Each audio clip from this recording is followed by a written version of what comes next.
മന്ത്രിമാരായ രമേശ് ചെന്നിത്തലയും ബിന്ദു കൃഷ്ണയും വെള്ളാപ്പള്ളി നടേശനെ സന്ദർശിച്ചതിൽ വിമർശനവുമായി കോൺഗ്രസ് നേതാവ് റിജിൽ മാക്കുറ്റി. നാടിനെ ഭിന്നിപ്പിക്കാൻ ശ്രമിച്ച വെള്ളാപ്പള്ളി നടേശൻ പറഞ്ഞിട്ട് ഒരു ഇഴവനും ഇടതുപക്ഷത്തിന് വോട്ട് ചെയ്തില്ല. ഈ യാഥാർത്ഥ്യം നേതൃത്വം തിരിച്ചറിഞ്ഞില്ലെങ്കിൽ തിരിച്ചടി വലുതായിരിക്കുമെന്നും റിജിൽ മാക്കുറ്റി ഫേസ്ബുക്ക് പോസ്റ്റിൽ പറയുന്നു.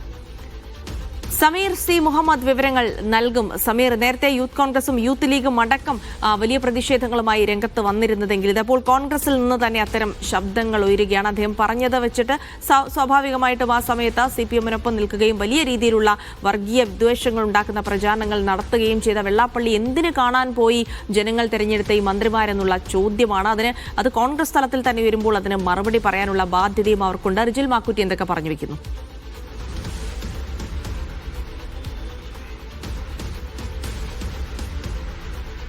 ജിൽസി, മന്ത്രി ബിന്ദു കൃഷ്ണ SNDP യോഗം ജനറൽ സെക്രട്ടറി വെള്ളാപ്പള്ളി നടേശനെ സന്ദർശിച്ചത് വിവാദമായിരുന്നു. അതിന് തൊട്ടുപിറകെയാണ് ആഭ്യന്തരമന്ത്രി രമേശ് ചെന്നിത്തല തുഷാർ വെള്ളാപ്പള്ളിയെ പോയി കാണുകയും ചെയ്തത്. ഈ രണ്ട് വിഷയങ്ങളാണ് ഇപ്പോൾ റിജിൽ മാക്കുറ്റിയുടെ ഒരു പ്രതികരണം വന്നിരിക്കുന്നത്. അദ്ദേഹം പറയുന്നത് ഏറ്റവും പ്രധാനപ്പെട്ട ഒരു കാര്യം തന്നെയാണ്. അതായത് കഴിഞ്ഞ തെരഞ്ഞെടുപ്പിൽ LDF-ന്റെ ഒരു ക്യാമ്പയിനറെ പോലെ പ്രവർത്തിച്ച വ്യക്തിയാണ് വെള്ളാപ്പള്ളി നടേശൻ.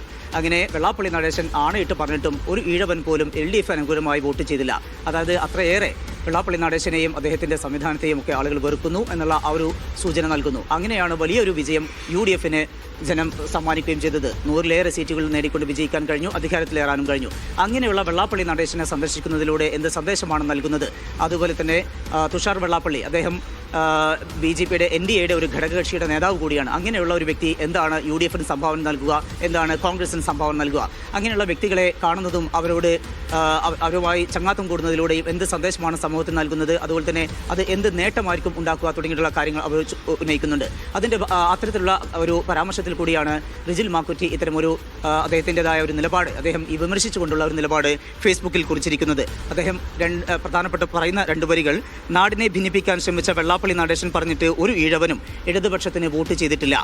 അതുപോലെ തന്നെ അദ്ദേഹം പറയുന്ന രണ്ടാമത്തെ ഒരു വരി: ഈ യാഥാർത്ഥ്യം നേതൃത്വം തിരിച്ചറിഞ്ഞില്ല എങ്കിൽ വലിയ തിരിച്ചടിയായിരിക്കും നേരിടേണ്ടി വരിക എന്നുള്ള ഒരു താക്കീത് കൂടി കോൺഗ്രസ് നൽകുന്നുണ്ട്, ഈ മന്ത്രിമാർക്ക് നൽകുന്നുണ്ട്. അത്തരമൊരു സാഹചര്യത്തിൽ മന്ത്രിമാരുടെ ഭാഗത്തുനിന്ന് ഈ വിഷയത്തിലൊക്കെ ഒരു പ്രതികരണം ഉണ്ടാകേണ്ടിയിരിക്കുന്നു. ഇന്നലെ ബിന്ദു കൃഷ്ണയോട് ഇതുമായി ബന്ധപ്പെട്ട് മാധ്യമപ്രവർത്തകർ പല തവണ ചോദിച്ചെങ്കിലും അവർ ഒഴിഞ്ഞു മാറുന്ന ഒരു കാഴ്ചയാണ് കണ്ടത്. അതുപോലെ തന്നെ രമേശ് ചെന്നിത്തലയോടും ഈ ഒരു കൂടിക്കാഴ്ച സംബന്ധിച്ചുള്ള വിവരങ്ങൾ ആരായേണ്ടതുണ്ട്. എന്തായാലും ഈ വിഷയങ്ങളുമായി ബന്ധപ്പെട്ട് വലിയ അമർഷം കോൺഗ്രസിനകത്തുണ്ട്. റിജിൽ മാക്കുറ്റി ആ അമർഷം ഇപ്പോൾ പരസ്യമായി തന്നെ അദ്ദേഹം ഫേസ്ബുക്കിലൂടെ വ്യക്തമാക്കുകയും ചെയ്യുന്നു. ജിൽസി, ശരി. സമീർ സി മുഹമ്മദാണ് വിവരങ്ങൾ നൽകിയത്. അപ്പോൾ കോൺഗ്രസിനകത്ത് ഇത്തരം വിമർശനങ്ങളുണ്ട്. അത് പരസ്യമായി പറഞ്ഞത് റിജിൽ മാക്കുറ്റിയാണ്. അപ്പോൾ മന്ത്രിമാരുടെ ഈ സന്ദർശനത്തെ അത് ഏത് രീതിയിലാണ് ഇനി അങ്ങോട്ട് നേരിടാൻ പോകുന്നത്? പ്രവർത്തകർക്കിടയിലുള്ള വികാരത്തെ അത് മാനിക്കാൻ ഈ മന്ത്രിമാരടക്കം തയ്യാറാകുമോ? അതിലൊരു വിശദീകരണം ഉണ്ടാകുമോ? തുടങ്ങിയ കാര്യങ്ങളാണ് നോക്കിക്കാണുന്നത്.